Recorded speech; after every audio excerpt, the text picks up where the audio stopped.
qui sort de la bouche de l'Éternel. Mon Dieu, mon roi, ta parole, c'est ça qui éclaire nos sentiers. Ta parole, c'est ça qui garantit nos vies. Ta parole, c'est ça qui localise nos lendemains, Père. Nous voulons écouter la parole. Oh Dieu, laisse que la parole de ce matin puisse, oh Dieu, créer le miracle dans la vie d'une personne, oh Père. Car au commencement était la parole. Et la parole était avec Dieu. Et la parole était Dieu. Nous avons crié, Seigneur, que la parole a été faite chair et habitée parmi nous. Jésus-Christ de Nazareth. Oh Dieu, parle-nous. Nous avons quitté nos maisons, Seigneur. Nous sommes venus enseigner, oh Père, pour écouter ta parole. Nous avons soif de ta parole. Oh mon Dieu. Je recommande ton serviteur, l'estimant que tu as choisi ce matin pour nous parler, Seigneur, entre tes sept bonnes mains. Utilise-les puissamment, oh Dieu, car la Bible dit, c'est poussé par l'Esprit que les hommes ont parlé de la part de l'Éternel. Oh Dieu, que ton onction soit sur lui. Tout ce qui va, oh Dieu, sortir de sa bouche, que cela crée des miracles dans nos vies, oh Père, et que cela change l'atmosphère de nos vies, et que cette église, oh Dieu, témoigne la grandeur de ta parole ce matin. Nous te bénissons parce que tu es Dieu. Nous te recommandons ce moment, règne maître absolu, afin que, Seigneur, nous puissions profiter de ta présence au nom de Jésus-Christ. Amen. Est-ce que vous pouvez dire son nom pour la personne?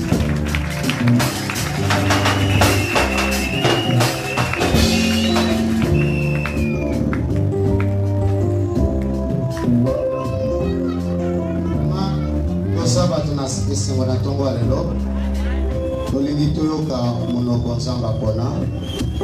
C'est un homme de Dieu oyo oti mosika na mboka ya Canada. Tolingi vraiment apambola biso au travers son message ce matin. Pendant que le docteur se tient debout, je crois que toute l'assemblée doit clamer pour la gloire de Dieu. Nous invitons le Dieu.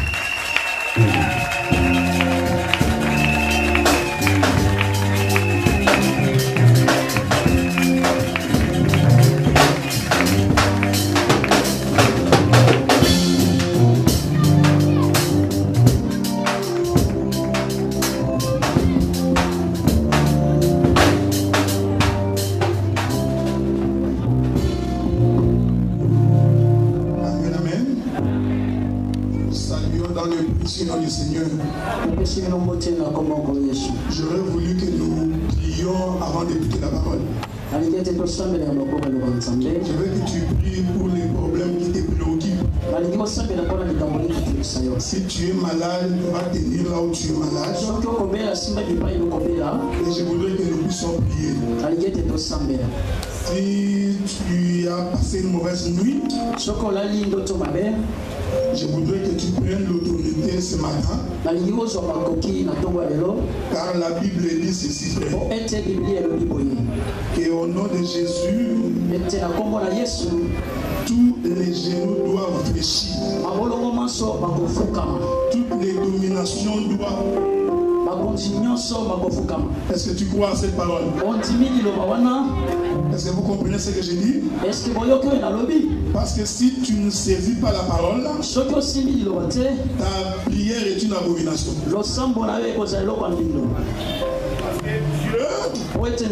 C'est un Dieu de principe. C'est-à-dire qu'il faut tenir Dieu. Quand tu n'as pas la parole de Dieu, Dieu ne t'écoute pas. Amen. Amen. Il ne faut pas croire que parce que tu parles bien français ou parce que tu parles bien lingala que Dieu va t'écouter. Non, pas du tout. Dieu ne peut t'écouter que si tu as sa parole. Il a dit ceci aux disciples: si mes paroles demeurent en vous, alors demandez tout ce que vous voulez. Donc quand quelqu'un n'a pas la parole, sa prière est une abomination. Voilà pourquoi nous croyons que le moment le plus important dans un culte, c'est le moment de prière. Parce que c'est maintenant que le mari va parler. Et la femme doit écouter. Quand la femme écoute, il va marcher sur les places de l'homme. Mais je voudrais que nous prions d'abord, frère. Je vais appeler les chanteurs. On va chanter une petite chanson. Je vais l'entonner, vous allez continuer. Parce que moi je crois que c'est vous qui avez les dons de chanter. Donc vous avez la capacité de créer des couplets. Je vais vous laisser créer les couplets. Mais je vais juste entonner la chanson. Nous chantons comme ça. Ngolunayo Yahweh ngolunayo ngolunayo Yahweh ngolunayo ngolunayo Yahweh ngolunayo ngolunayo Yahweh ngolunayo nikolonanga ngolunayo Yahweh ngolunayo ngolunayo nikolonanga eloko mosusu te kaka ngolunayo ngolunayo Yawe ngolunayo nikolonanga ngolunayo Yawe ngolunayo Yawe ngolunayo nikolonanga ngolunayo ngolunayo ngolunayo Yoli kolonanga, Yawe ngolunayo, ngolunayo, Yawe ngolunayo ni kolonanga, ngolunayo, ngolunayo, ngolunayo, Yawe ngolunayo ni kolonanga, eloko mosusu te kaka ngolunayo, ngolunayo. Yawe ngolunayo nikolonanga ngolunayo ngolunayo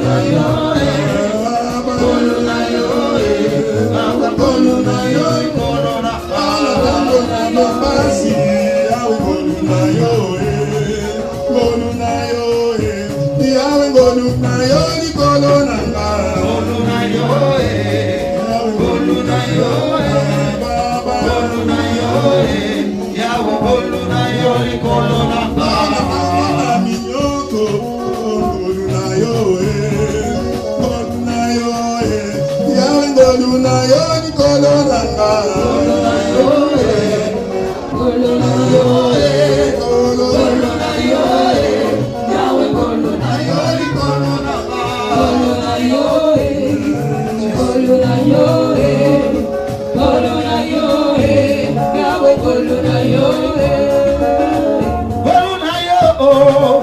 ngolunayo ngolunayo Yesu ngolunayo likolonanga ngolunayo ngolunayo ngolunayo Yawe ngolunayo likolonanga nakobika kaka na ngolunayo sakina nazana pema kaka na ngolunayo likolonanga ngolunayo ngolunayo ngolunayo Yawe ngolunayo likolonanga ngolunayo elobola Dawidi kati ya zamba kino ekomisa ya mokonzi na lingina bikananga ngolunayo ngolunayo ngolunayo ngolunayo Yawe ngolunayo likolonanga ngolunayo kati ya moto ekomisaka yesika yakana kite na sengi ya salanga ngolu na bikananga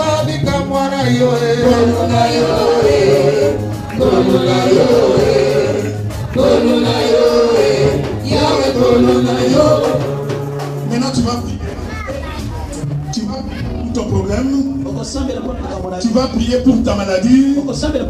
Tu vas prier afin que l'Éternel puisse t'assister. Je veux que tu élèves ta voix maintenant pour recommander ton sort entre les mains de l'Éternel. Prions dans les noms du Seigneur. Et nous sommes devant Seigneur. Incomparable Père, la source de toute vie. La Bible dit que c'est par tes mains qui sûres que nous sommes guéris. Nous sommes en train de te prier maintenant, Dieu, afin que tu touches nos cœurs, afin que tu touches la vie, afin que tu touches notre existence. Incomparable Père, la source de toute vie. La Bible dit que c'est par tes mains qui sûres que nous sommes guéris. Que celui qui est malade à cet instant, Seigneur, trouve la guérison au nom de Jésus. Si tu souffres maintenant, Seigneur, sois guéri au nom de Jésus. Des problèmes maintenant au Dieu de gloire que tu prends sur tout esprit diabolique, autorité sur tout esprit démoniaque, autorité sur tout esprit diabolique, donne Jésus, chasse les Seigneur. Délivre ton peuple, délivre ton peuple, délivre ton peuple, délivre ton peuple, délivre ton peuple. Par le nom de Jésus. Merci, disons Amen. Amen. Amen. Pendant que nous sommes debout, on va lire les Écritures. 2 Chroniques, chapitre 6. Chapitre 6. Nous allons lire à partir du verset 14.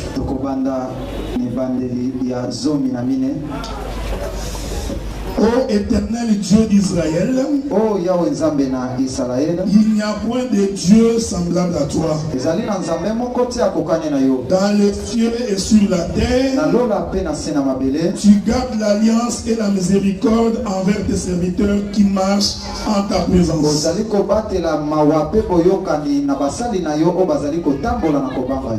Ainsi tu as tenu parole à ton serviteur David, mon Père, et ce que tu as déclaré dans ta bouche, tu l'as accompli en ce jour par ta puissance. Maintenant, éternel Dieu d'Israël, observe la promesse que tu as faite à David, mon Père, en disant, tu ne manqueras jamais devant moi d'un successeur assis sur le trône d'Israël.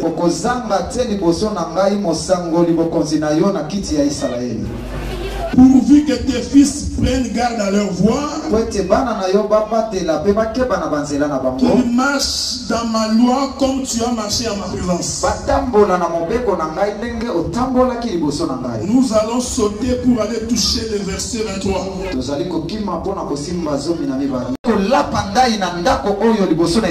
Écoute-les des cieux,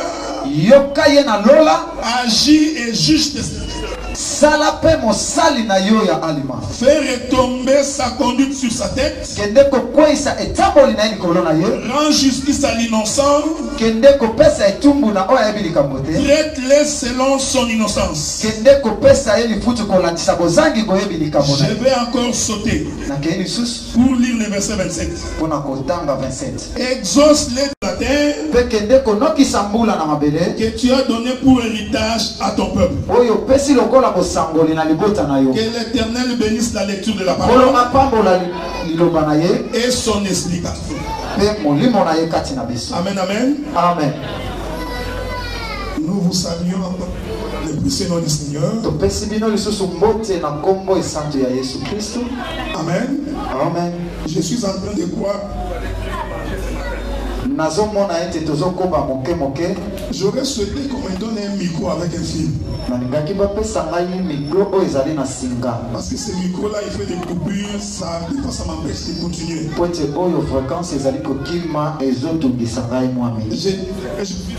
Une chose. Que ce matin, vous allez bien manger. Vous savez, quand tu as une femme qui s'est préparée.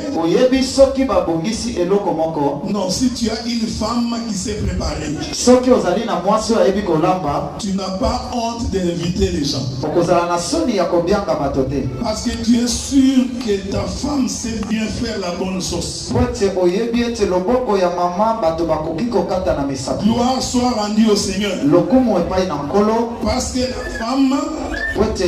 la femme, c'est le Saint-Esprit. Jésus dit ceci, frère. Le Saint-Esprit, quand il viendra, il vous enseignera. Est-ce que vous comprenez? Amen. Je parle de la cuisine. Hein? Celui qui prépare, c'est le Saint-Esprit. Il prendra et il va nous les répéter. C'est pourquoi la Bible dit le Saint-Esprit vous enseignera toutes choses et il vous fera marcher dans la vérité.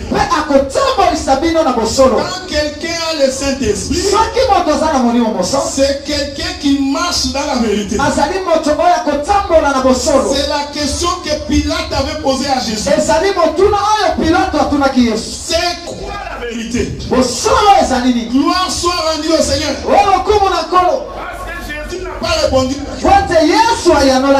Parce que Pilate ne comprenait pas que celui qui se tenait devant lui, c'était la vérité en personne. Comme il n'avait pas les yeux pour voir, il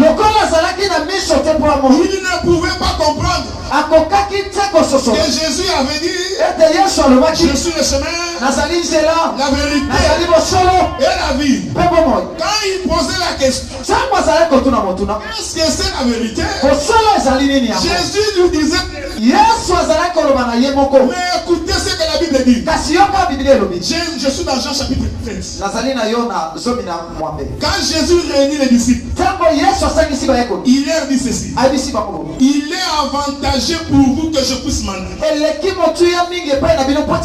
Parce que si moi je ne vais pas, le Saint-Esprit ne peut pas venir. Donc c'est pour vous un avantage que moi je puisse m'en aller pour que le Saint-Esprit puisse venir. Une des choses que je vous avais dit dans la parabole, quand le Saint-Esprit viendra, il vous l'expliquera en détail. Est-ce que vous comprenez, frère? Amen. Quand Jésus parlait du Père, il parlait en parabole. Quand Jésus parlait de la sémence, il parlait en parabole. Quand le Saint-Esprit vient, il nous donne l'intelligence de comprendre l'écriture. C'est ça la caractéristique principale du Saint-Esprit. Quand il vient, il te donne l'intelligence pour que tu sois à même de comprendre la parole. Parce que nous croyons que la parole est un langage. Il faut avoir l'oreille exercée. Prendre les langages de Dieu. Nombre chapitre 10. Nombre chapitre 10. À partir du premier verset jusqu'au verset 5e. La Bible dit ceci: il y a deux sortes de trompettes en Israël. En Israël, il y a deux sortes de trompettes. Il y a une trompette pour rassembler le peuple. Et il y a une autre trompette pour sonner les phares. Est-ce que vous me suivez? Amen. Parce que c'est ici la clé de la bénédiction. Je vous parlerai comme un prophète, mais je ne descendrai descendrai aussi comme un pasteur. Je ferai aussi de l'exhortation. Donc je ne vais pas seulement toucher le ciel. Je toucherai aussi la terre. Est-ce que vous comprenez? Pourquoi Dieu a créé l'homme comme ça? Avec la tête au ciel, les pieds sur la terre. Vous savez quand la Bible dit, le ciel est son trône. La terre se marche bien. Il ne faut pas croire que Dieu marchait avec des pieds comme ça. C'est juste pour vous expliquer que Dieu prendra les choses célestes, il les rendra terrestres. Voilà pourquoi je toucherai le volet céleste. Mais je veux aussi descendre sur la terre. Un jour, Pierre pose la question. Parce qu'il marchait avec Jésus. Alors il entend Jésus dire ceci. Le Fils de l'homme doit souffrir et doit mourir. Pierre regarde Jésus. C'est pas vrai. Cet homme a fait des miracles. Il a guéri les malades. Maintenant il nous dit il va souffrir et il va partir. Pierre vient voir Jésus. Pierre vient voir Jésus. Il lui pose la question. Jésus, nous avions tout abandonné. Nos maisons, nos biens, nos femmes, tout avons suivi. Qu'est-ce que nous allons gagner? Écoutez la réponse de Jésus. Dans ce siècle ici, vous aurez les biens matériels. Est-ce que vous me suivez? C'est la réponse de Jésus. Il dit dans le siècle vous serez bénis au centime. Et ensuite, vous aurez la vie éternelle. Nous croyons, frère. Dieu doit avoir ces deux choses. Il doit avoir le ciel. Il doit avoir la terre. Est-ce que vous comprenez? Ça, c'est l'évangile. Si je te vois toujours en train de voler, mais tu n'as pas les pieds pour marcher sur la terre, je ne crois pas à cet évangile. L'évangile auquel je crois, c'est l'évangile qui marche sur la terre. Vous allez souffrir avec nous, frères. Parce que nous, les saints, nous parlons avec les Écritures. Est-ce que vous comprenez? Nous, quand nous parlons, c'est avec l'Écriture. La Bible dit ceci. Je voudrais que tu prospères à tous égards. Comme prospère l'état de ton âme. Si ton âme prospère, il faut aussi que ta vie matérielle prospère. Mais aujourd'hui, on veut aussi vous donner la clé pour que sur le plan matériel tu prospères. Parce que moi je ne crois pas qu'un jeune de 21 jours va te faire prospérer. Si tu ne fais que les jeunes, 21 jours, tu sors, tu ne fais rien, tu ne verras pas la bénédiction. Tu peux prier 40 jours. Si tu ne fais rien, la bénédiction ne viendra pas. Donc tu vas seulement commencer à faire des discours. Nous sommes les premiers et non les derniers. Nous sommes la tête et non la queue. Tout ça c'est bien. Nous voulons aussi voir comment tu es devenu la tête. Il y a des manières, frère, pour que ce que tu tiens par ta main puisse prospérer. Est-ce que vous comprenez? Amen. Donc nous sommes un peu fatigués de vos histoires de l'aigle. On voit c'est l'hippopotame. C'est les crocodiles. C'est bien tout ça. Je veux aussi voir comment tu prospères. Merci. Si je le mets là, frère, on a besoin de 4 000 $. On ne doit pas souffrir pour avoir 4 000 $. Il faut qu'on soit capable de dire fais. apportez nous 4 000. C'est ça la prière. Est-ce que vous comprenez? Amen. Mais je vais expliquer ça par rapport aux Écritures. Regardez-moi bien. Suivez-moi attentivement. La Bible dit que pendant la création, Dieu a tout créé en bas. Quand il voulait créer la terre, Dieu a parlé. Mais quand arriva la création de l'homme, là, Dieu n'a plus parlé. Ici, Dieu a commencé à travailler. Toute la création, Dieu avait parlé. Mais la création de l'homme, Dieu n'a plus parlé. La Bible dit ceci. Dieu a rassemblé la poussière de l'homme. Donc nous comprenons que l'éternel du Dieu, il est descendu. Suivez-moi bien, frère. Parce que quand nous disons que Dieu avait déjà prévu de descendre sur la terre, les gens ne comprennent pas. Regardez déjà pour la création de l'homme. La Bible dit que Dieu rassemble la poussière de la terre. C'est-à-dire que Dieu était descendu. Il a commencé à rassembler la poussière. C'est là où j'ai dit que Dieu, il créait l'homme. Il travaillait.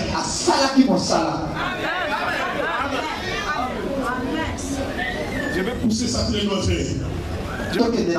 Voilà. Je vais ajouter encore une chose. En réalité, Dieu avait souffert. Ah, ça j'aime. Dieu, il a transpiré pour créer l'homme. Je vous dis ces choses ici. Vous comprenez que pour avoir ce que tu veux, il faut accepter une part de souffrance. Il n'y a pas de solution. Tu veux prospérer, tu dois accepter de perdre.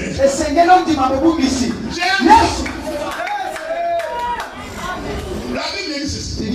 Celui qui veut conserver sa vie, la perdra. Mais celui qui va perdre sa vie, la gagnera. Bon, là, il faut vraiment avoir les yeux pour voir. Mais c'est ce que Dieu a expliqué. C'est-à-dire pour avoir beaucoup, il faut accepter de perdre d'abord. Frère, c'est un principe. Si tu veux gagner, selon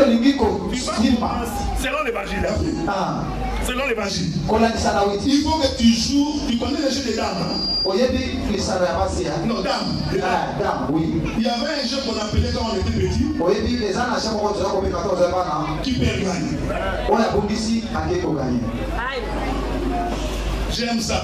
La première personne qui a perdu, c'est Dieu. Il a sacrifié son fils. Est-ce que vous me suivez? Amen. Dieu a pris son fils. Son fils bien-aimé. Toute l'affection de son père. C'est ça même la souffrance de Dieu. Prendre son fils unique. Tout l'amour de sa vie. Il va le sacrifier. Dieu était en train de souffrir. Pendant qu'il lui donnait son fils. Mais Dieu savait. Dans la mort du fils, nous serons nombreux. C'est-à-dire qu'il a sacrifié le plus important pour que toi tu sois en vie. Dieu a souffert, frère. De telle sorte que quand Dieu, Jésus était en train de mourir, les ténèbres se sont abattues sur la terre. Parce que Dieu souffrait. Il ne pouvait pas voir son fils en train de mourir. C'est pourquoi le soleil s'est obscurci. Pour que Dieu ne voie pas cela. Dieu était dans toute sa souffrance.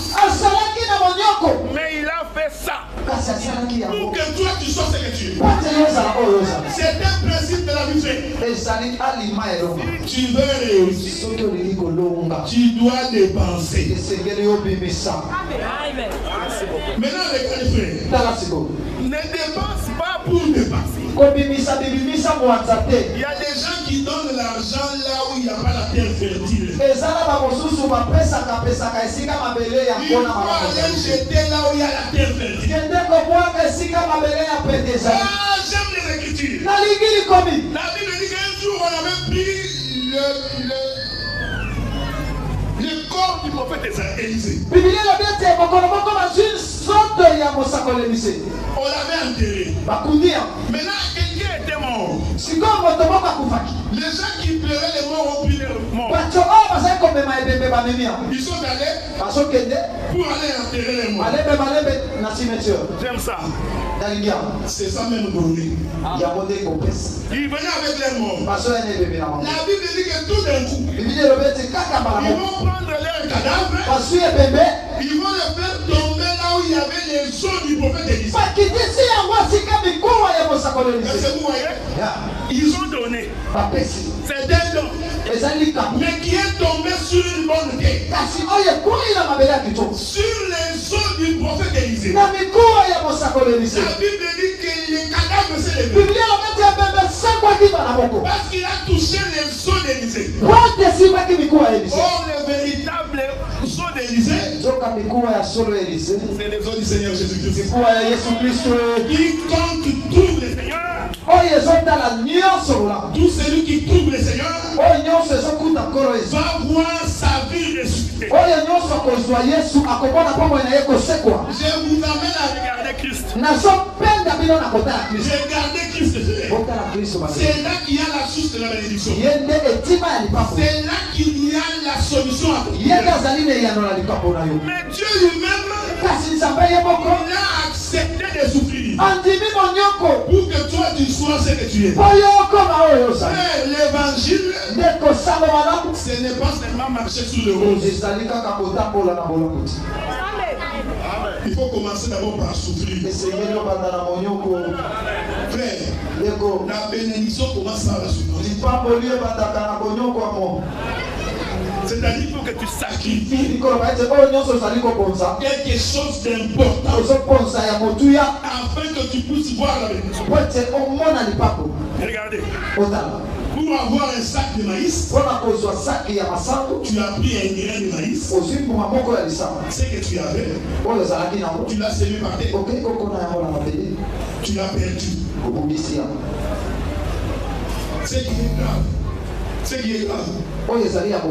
Tu n'es même pas sûr que les grains que tu as semés là va germer. Parce que tu n'as pas le contrôle de ce qui se passe sous la terre. Mais tu prends quand même le maïs, tu jettes. C'est ça la foi. Vous voyez la foi? C'est que tu crois que ce que tu fais, que ça va prospérer. Sans que tu l'aies vu. Mais il faut que tu crois. Parce que si tu ne crois pas, ne fais pas. Voilà pourquoi nous voulons d'abord que tu puisses croire. Quand tu auras cru, c'est alors que tu vas faire. L'Éternel descend. Avec sa main, il commence à former. Il prend la poussière de la terre. Il commence à les rassembler. Donc nous comprenons ceci. Avant que Dieu rassemble Adam. Parce que Adam, c'est un corps rassemblé. C'est pas moi qui dis. C'est la Bible qui dit. Dieu. C'est-à-dire que les poussières de la terre étaient épargnées sur la terre. Mais Dieu a fait un exercice. Il va à droite. Il trouve Bernard. Il tire. Il va de l'autre côté. Il trouve Germaine. Il est en train de rassembler. Pour que ce corps puisse former Adam. Or, la main de Dieu qui rassemble la poussière de la terre. C'est ça même. Pendant que nous prêchons comme ça, nous sommes en train de rassembler un peuple. Voilà pourquoi Paul avait dit. Nous sommes les membres de son corps. Et nous formons un seul corps. Paul parlait d'Adam. Mais remarquez que Dieu a travaillé. J'ai aimé ce que le frère a dit là-bas. Que Dieu avait transmis. C'est pourquoi Dieu a fait en sorte que toi aussi tu transmets. D'ailleurs, toi-même tu dis ceci. C'est à la sueur de mon corps.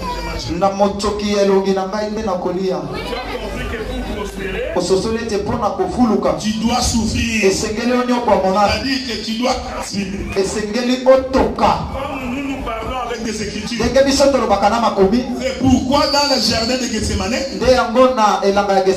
Jésus, quand il a vu sa souffrance, la Bible dit qu'il commença à transmettre. En réalité, Jésus était en train de chercher.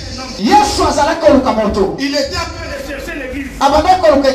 Toute la souffrance de Jésus, c'était pour te chercher. Pendant qu'il a vu cette souffrance, la Bible dit qu'il s'est mis à transpirer. Pendant qu'il transpirait, sa sueur devient comme des Est-ce que vous me suivez? Vous avez dit tantôt ici que celui qui veut perdre il va la gagner. Mais regardez ici, frère.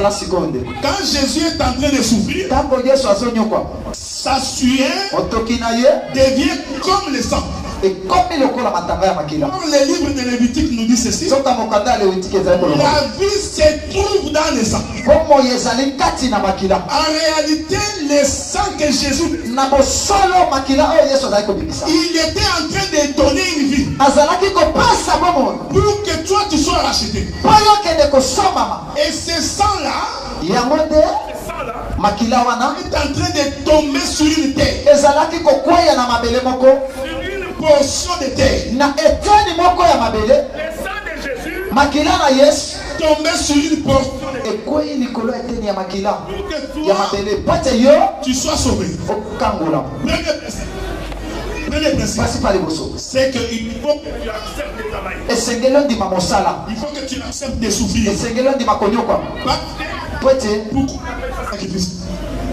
Pourquoi on appelle ça sacrifice? Pona nini bazopenga yango komipesa? Parce que c'est entaché de la souffrance. Si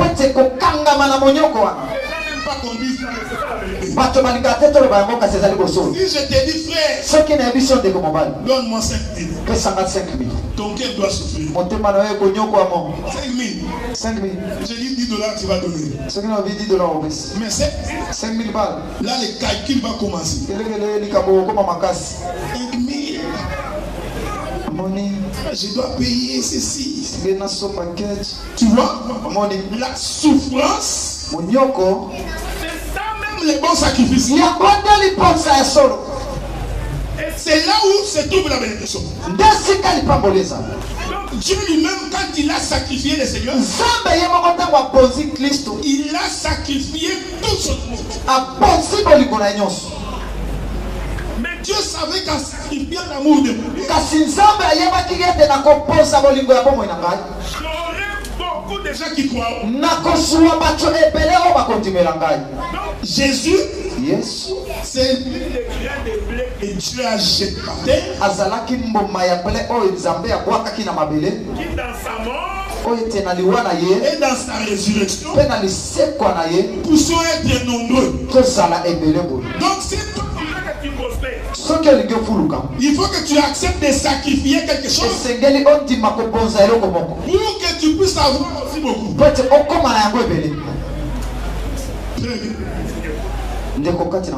Pourquoi on ne fait pas des affaires dans les assemblées? Le bien-aimé Paul dit ceci. J'ai aussi travaillé de mes propres mains. Pour ne pas être à charge de quelqu'un. Il faut que quelqu'un soit aussi capable de comprendre. Il doit investir. C'est-à-dire il faut trouver des projets. Nous trouvons un projet. Ensemble, nous réfléchissons dessus. Nous mobilisons les fonds pour réaliser ces projets. Parce que nous croyons que par ces projets, chacun de nous va se et si tu veux te demander $1000, comme je sais que nous avons un projet en cours, est-ce que tu as la capacité de nous donner ces 1000? Est-ce que vous comprenez ce que j'ai dit? Amen. Nous pouvons nous arranger ici. Nous sommes à l'étranger. Donc nous avons la possibilité d'obtenir ce qu'il n'y a pas dans ces pays. Mais qu'est-ce qu'on fait? Trouvons des fonds. Réfléchissons ensemble. Montons une affaire. Pourquoi on ne ferait pas une grande boulangerie? Ceux qui font les boulangeries paient des victoires. Il faut quoi?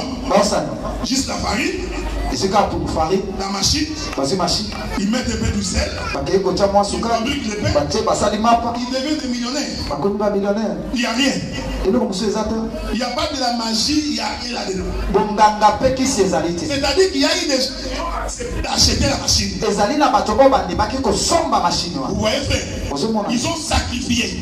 Et ce qu'ils avaient comme argent, en sachant que ce que nous allons faire va rapporter.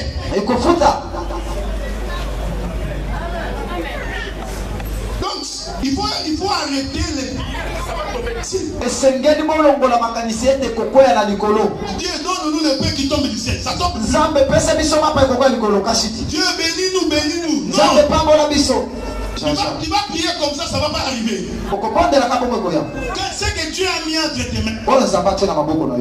Et réfléchis comment tu vas les faire fructifier. Écoutez bien, mesdames et seigneurs. La manne tombait quand Israël était dans le désert. Quand ils sont venus à Canaan, plus de manne. Ils ont commencé à travailler la terre. Je vais vous dire une chose, frère. C'est ce que Dieu dit à Moïse. Je vais faire sortir ce peuple. Je vais les emmener dans un pays où coule les lait. Je vous pose la question. Quand ils sont arrivés à Canaan, avez-vous vu un arbre qui fait couler les lait?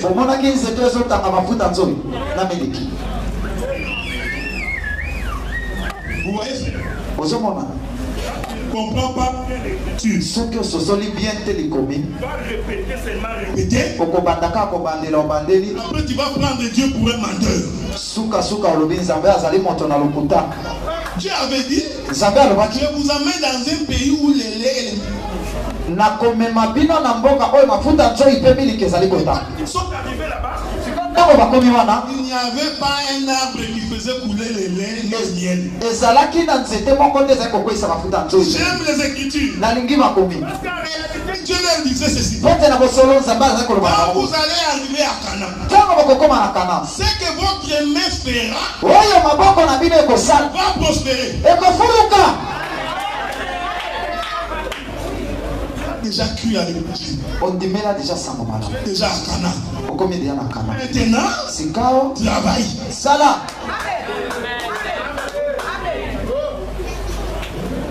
Est-ce que vous comprenez? Nous sommes dans un pays où le travail est difficile. Mais je suis sûr que dans les affaires ça marche. Regardez cette ville, frère. Plus de 15 millions d'habitants. 15 millions d'habitants. On peut faire des millions d'argent. Seulement tu réfléchis seulement. Un pays fait chaud comme ça. Montons une petite entreprise de crèmerie. Il y a propre. Sachet. Les gens ne peuvent pas manger. crémerie là. Opongisi crémerie ya kitoko. Une terrasse propre. Terrasse ya kitoko. Ouvert. Bafiniki likolo. Vous mettez la machine. Otie machine. Quand les autres vendent 1000 francs, Tako ba moso ba teka ngona 1000 francs. vous mettez ça à 800 francs. Yo tie na 800 na isika ko vendre ya kitoko. Tu vois, Jean, calmement. Okozwa misolo na bopete nyonso. Demander l'argent ici. Soki basengi mbongo awa. On va même pas finir. T'élèves déjà. Basilisi na note yo telemi. Je vous donne 6 000 francs. Nazo pesa 6 000. Il faut faire. C'est quoi les gars ko sana? Il faut mettre l'argent pour avoir. Esengeli ko tia misolo pona kozwa yango. Je vais vous dire une chose vraie. Na kwa bisabino loko monde. Nous qui sommes à l'étranger, Biso to tozali banda boka. nous avons compris qu'il faut rendre. To soso ende sige to sa. J'ai dit au pasteur, Na bisi pa ya papa oki. je suis en train de rentrer. Na lini na zonga. J'ai la nationalité. Nazali na nationalité. Je suis canadien. Naza canadien. Je peux rentrer quand je veux. Na kwa zonga tango nyonso na lingi. Mais j'ai compris que pour l'argent, Na société te kwa to sala bon. il faut rentrer ici, frère. C'est que le zonga na. J'ai chose pas ça. Na kwa bisabino eloko moko na boliki. Une maison de 3 chambres de salon Ndako ya 3 chambres pe salon. coûte 1450 $. Ezokende nazofuta $1450. Mon salaire par mois, c'est à peu près 2. Lifuti nanga na zanza ezali 2400. Je prends d'abord 1450 dans le loyer. Nazwi 1450 na futi na mboko. Parce que ici, là, vous allez. Awa bino bovandaka na bandako ya mabota oyo batata batika. Tu payes rien. Ozofuta eloko te. Depuis que tu as pas la maison, tout le monde est là-bas.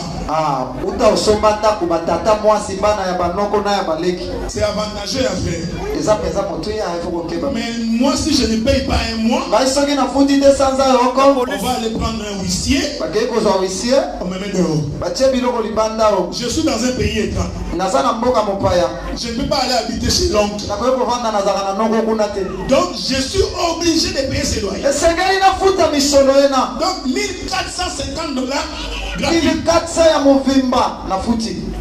Il va me rester à peu près 900 $. Natika ena 900. Je dois payer mon carburant pour aller au travail tous les jours. Nasoba carburant pour okenda mosala mokolo nyonso.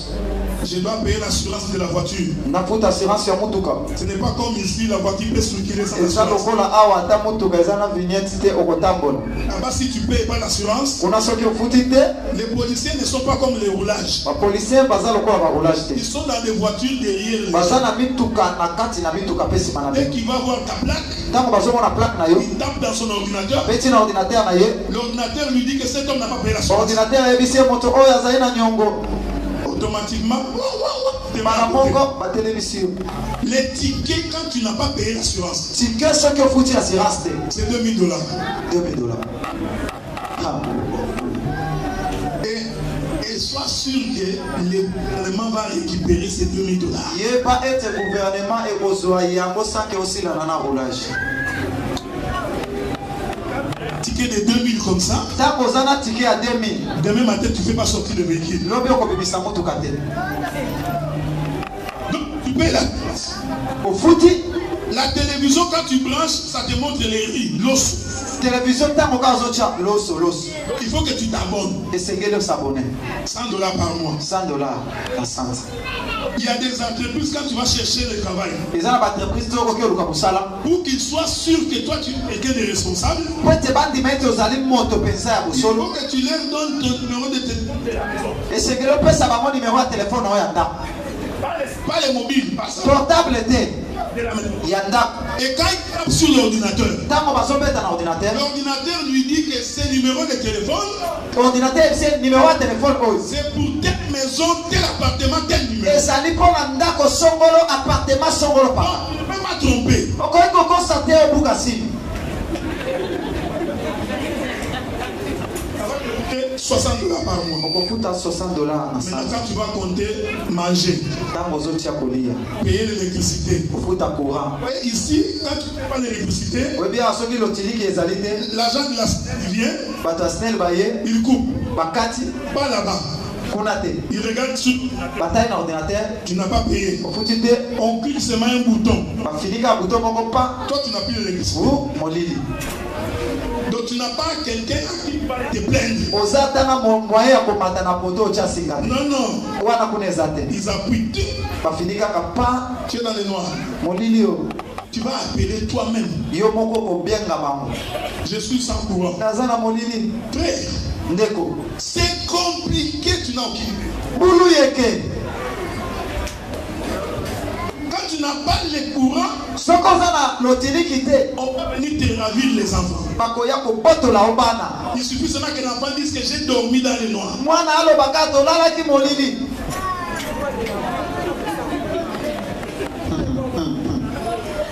Pourquoi tu n'as pas fait ton devoir? Tu n'as pas fait ton devoir. Parce qu'il y a du courant. À l'école, on retient l'enfant, on appelle l'aide sociale, et puis on te téléphone. Parce que tu es incapable de prendre soin de toi. Donc tu es obligé de payer les courants. Tous les devoirs, c'est sur l'homme. On dit, va sur l'ordi. Viens à la toi, tu n'as pas l'internet.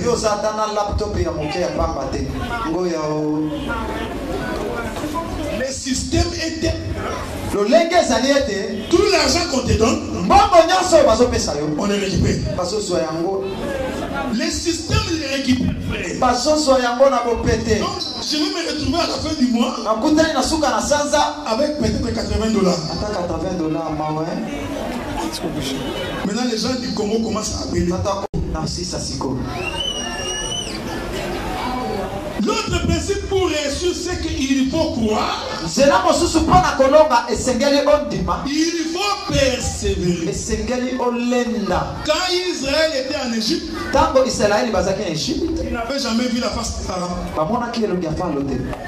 Mais les jours où ils sont sortis, c'est ces jours-là que Pharaon s'est mis à leur poursuite. Quand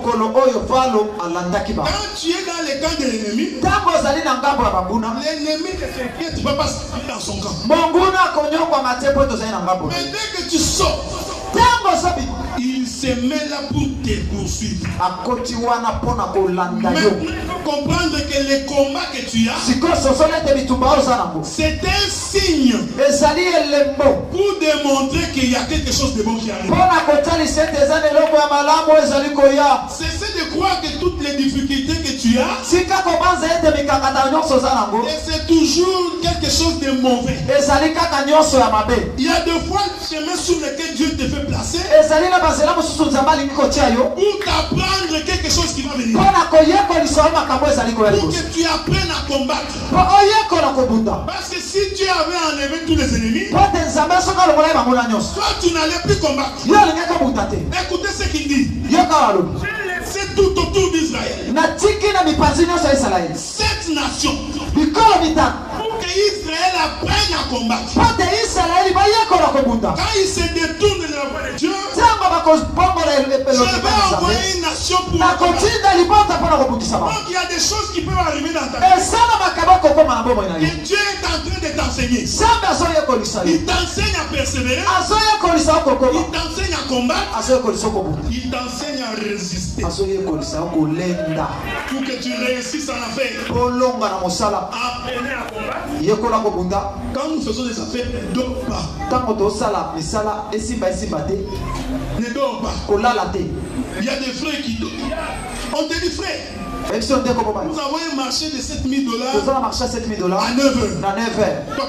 Détente.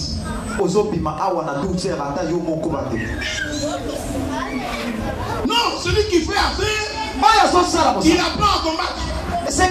Frère, tu dois aller à Kenge. Tu te lèves, tu vas à Kenge. Frère, tu dois aller à Kikwit. Tu te lèves, tu vas à Kikwit. Parce que c'est en t'exerçant que tu réussis. Terminons par 2 points.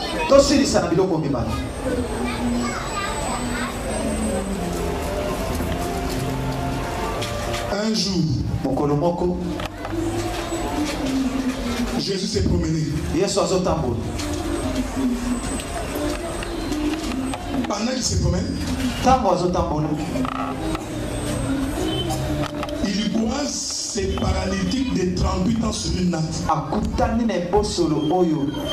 te rends compte, frère? 38 ans. Toi, tu n'as même pas encore 15 ans. Hein? Même pas 10. Mais cet homme m'a fait 38 ans. En train d'attendre. Chaque fois que l'ange de l'Éternel bougeait l'eau, qu'est-ce tombait dans l'eau avant lui? Jésus croise cet homme. Il lui pose la question. Écoutez la réponse de cet homme. Je n'ai personne pour me jeter. Est-ce que vous suivez, frère? Tu n'as personne pour te jeter dans l'eau. Parce que nous avons compris que pour qu'on te jette dans l'eau, il faut qu'il y ait quelqu'un qui soit capable de te jeter dans l'eau. Et je t'informe aujourd'hui que cet homme-là, c'est cet homme de Jésus. Est-ce que vous comprenez? C'est Jésus qui t'aide à prospérer. C'est lui qui t'aide à avancer. Mais toi aussi, il faut que tu mettes les pas pour que tu puisses avancer. Parce que si tu restes sur place, frère, nous allons avancer.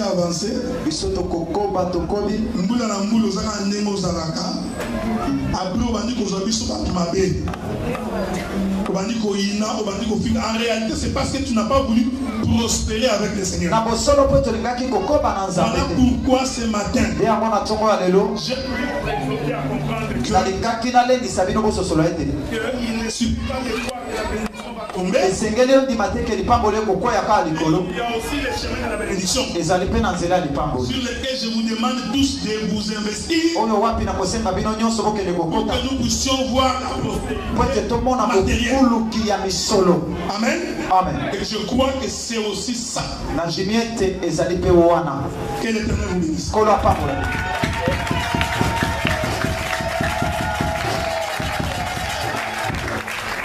Combien de temps sur mon beau bien?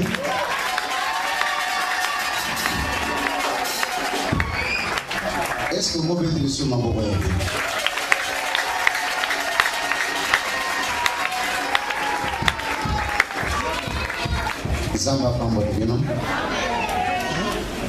J'ai toujours dit que passage sur mon pays est un objectif.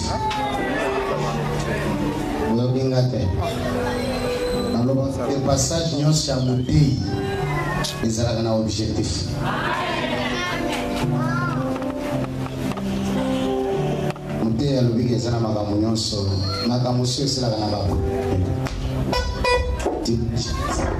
Tu peux faire n'importe quoi, c'est bien.